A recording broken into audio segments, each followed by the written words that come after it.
Our first lesson is Psalm 99, verses 1 through 9. The Lord is king, let the peoples tremble. He sits enthroned upon the cherubim, let the earth quake. The Lord is great in Zion, he is exalted over all the peoples.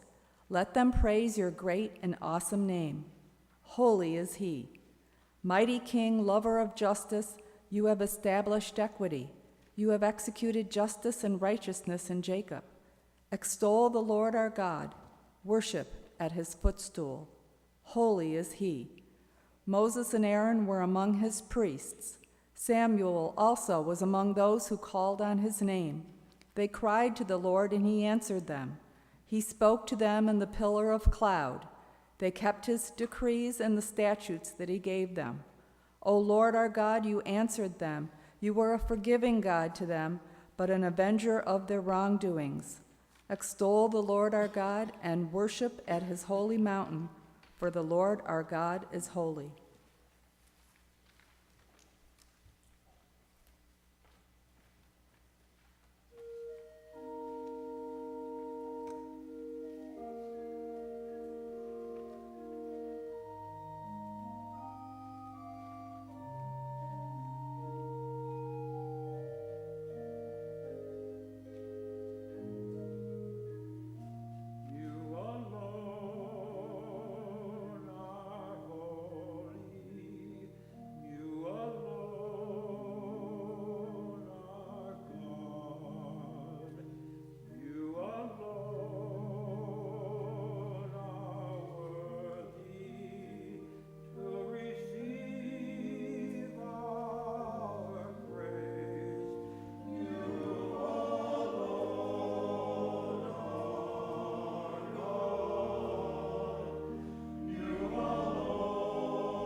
Our second lesson is from Matthew 22, verses 15 through 22.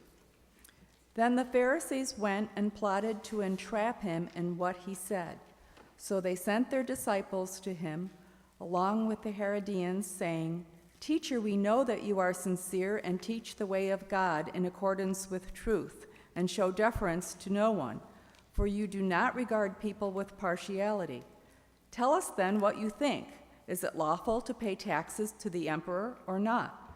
But Jesus, aware of their malice, said, "Why are you putting me to the test, you hypocrites? Show me the coin used for the tax." And they brought him a denarius. Then he said to them, "Whose head is this and whose title?" They answered, "The emperor's." Then he said to them, "Give therefore to the emperor the things that are the emperor's, and to God the things that are God's." When they heard this, they were amazed, and they left him and went away.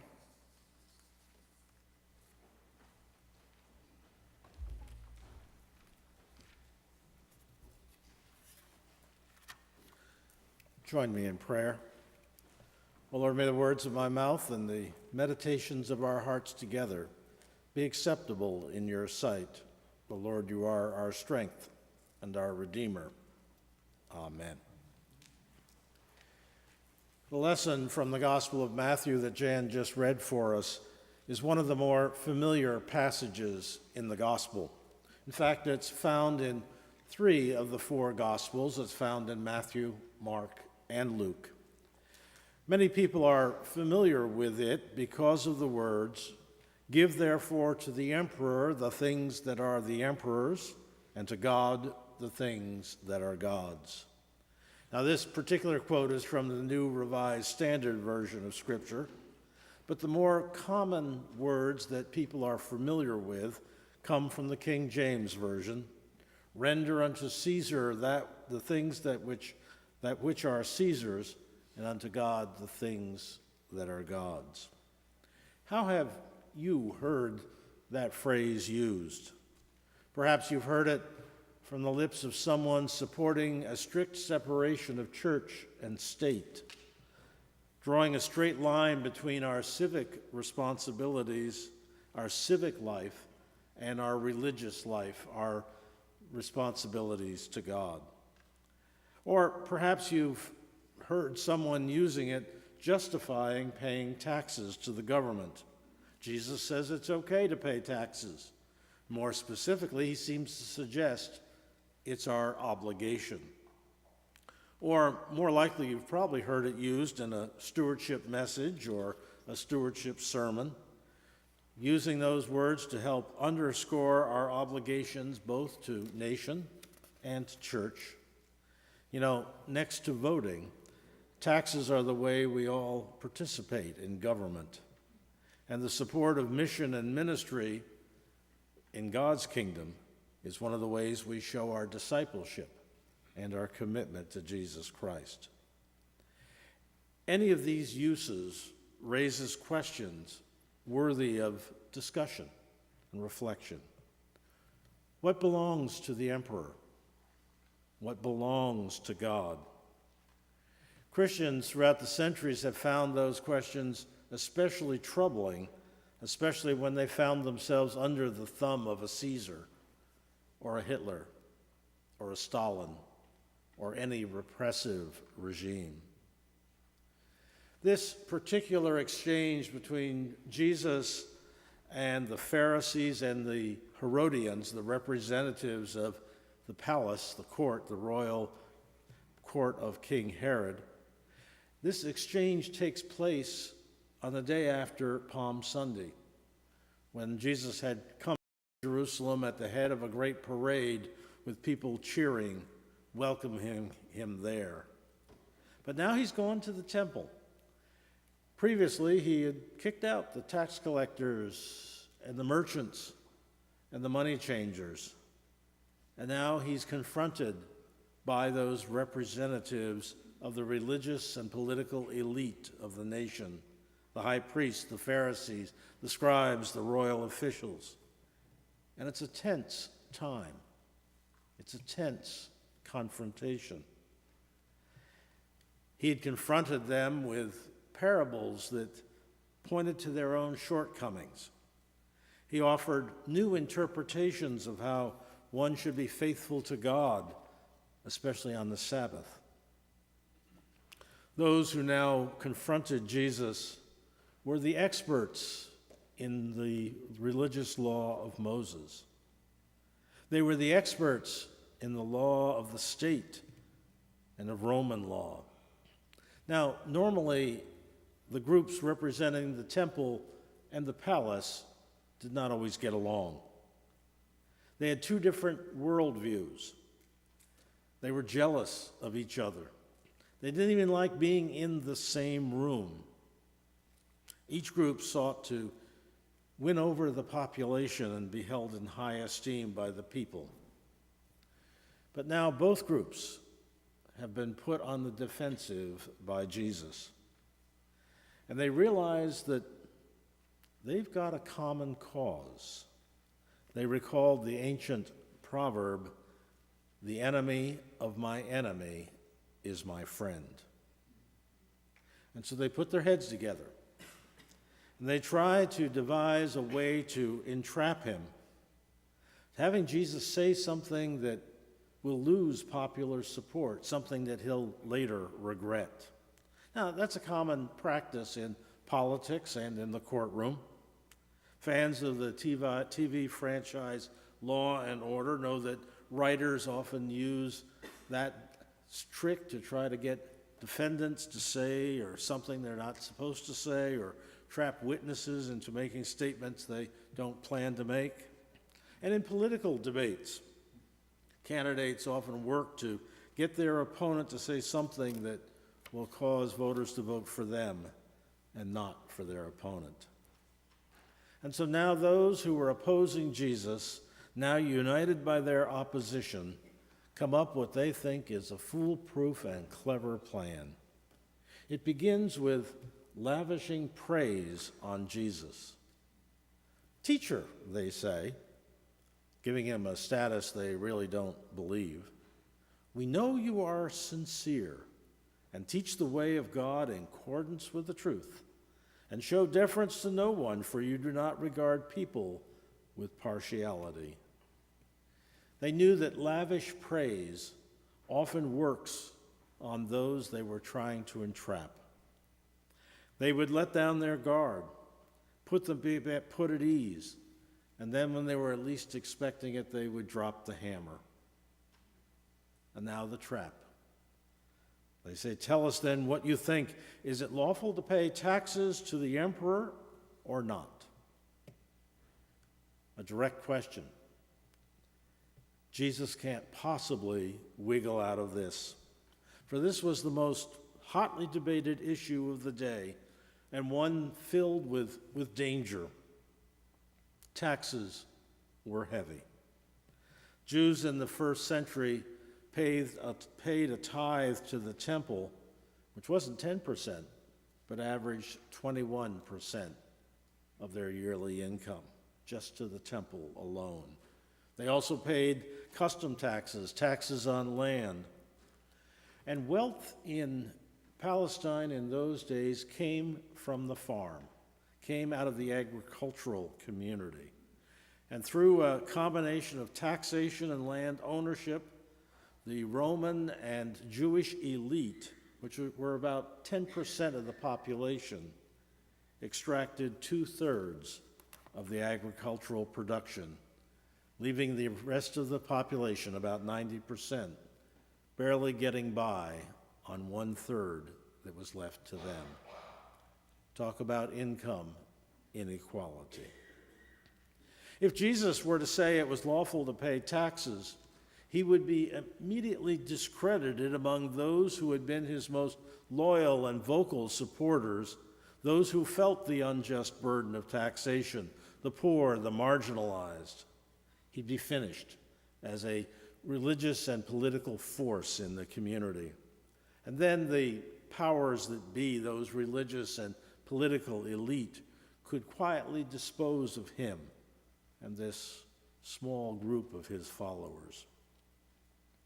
Now, in those days, there were righteous and pious Jews who refused to pay taxes with a Roman coin.